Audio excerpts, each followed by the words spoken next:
Hey everybody, just a little bit different video today. I picked up the JTS Airacuda Max in 25 cal in exchange for another air gun of mine. But I would like to show you some in-depth trigger adjustments we're going to do. I'm inside the house watching my son Hudson right now. So we're not in my typical barn background and all that, but I got me some extra screws. I got a couple more upstairs. But I've already had this trigger out and done some tweaking to it. I'll show you what I'm going to do to make mine better than factory and see if that's something you guys are interested in. So we're going to take the action out of the stock. It's a 5mm right there. And after I do that, we'll pick up from there.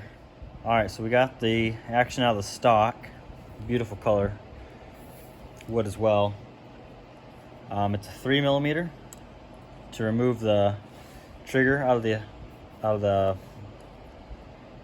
bottom part of the action, just 2 3mm screws. I'm gonna get mine out. So after you get the trigger out, you got two 2mm Allens right there. You remove those. Obviously you want that face up, but there's a little BB, a little ball in there. The ball detent, basically it's spring loaded, so just be careful when you pull it off. It's for the safety right there. So see if I can do this one-handed while I'm recording.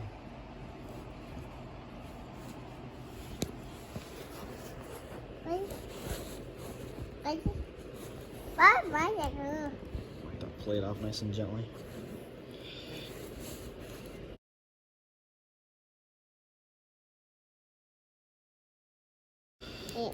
Just nice and careful. That's how it should look. Hudson, let me see that. Thank you. Okay.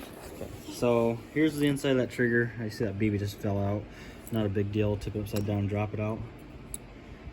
So what made me start working on this trigger was I went to adjust the screw on the trigger right there in the bottom, and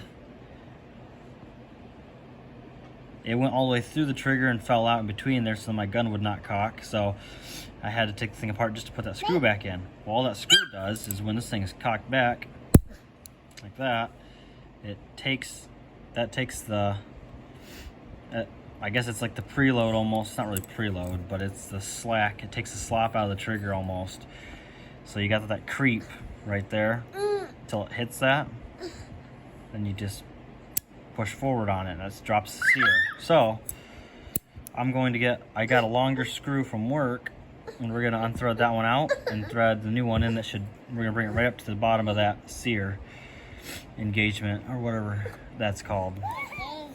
So now with that longer screw in there, you can see it's probably triple the length. Got the thing cocked back. Look at how far that screw will travel. I mean, how hard they have to push that trigger. Watch how far that trigger blade moves.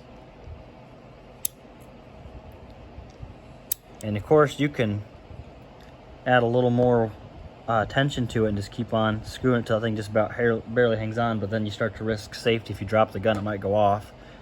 So I'm not gonna go much further than that. Now I will say add some blue Loctite, some medium strength, because that screw, it's a 3mm, basically set screw. It's 3mm. Anyways, that is so small and it's got plenty of slop in there that it might work its way out. So I would recommend some blue Loctite on there and then set it and forget it. So the other screw you can adjust is right through this spring here in the front of that safety, right through there. And that one right there just takes care of the I think it also helps, obviously also helps with how far it's got to move, because that keeps this thing from going up too high or too far. Probably your trigger pull weight, I would almost guess. It's going to position that shoe right there in a different position, so it's just not on the tip or so. It might allow it to come up more and create more of a shoulder for it to rest on. So mine's pretty much on the edge. I'll do some drop testing with the gun unloaded but cocked back to see if we get a fire or not, because I did have that happen with another rifle of mine that I went too much on. So you just have to be careful of that. That little ball that goes in there goes right there. There's a spring inside of there, so make sure that steel ball gets put back in there when you're done, or else your safety is just going to flop around. It's so small I can't hardly see it.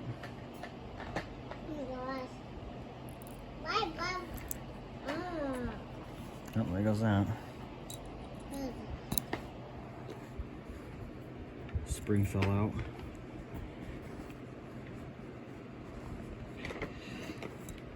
So there you go. So it should look like that before you put the plate back on it, and then you are done. Thanks for watching. We'll have more on this gun as we go through it, and I'll give you some updates on what I'm going to do. We're going to play around with the hammer adjustment right there. It's a spring. There's the hammer, and then you got the screw to adjust the preload of the spring. Mine sounds like it's hitting pretty hard, but I haven't shot it through the crony yet, so I don't know what we're going for feet per second here. But this is a really cool gun. I do like it so far.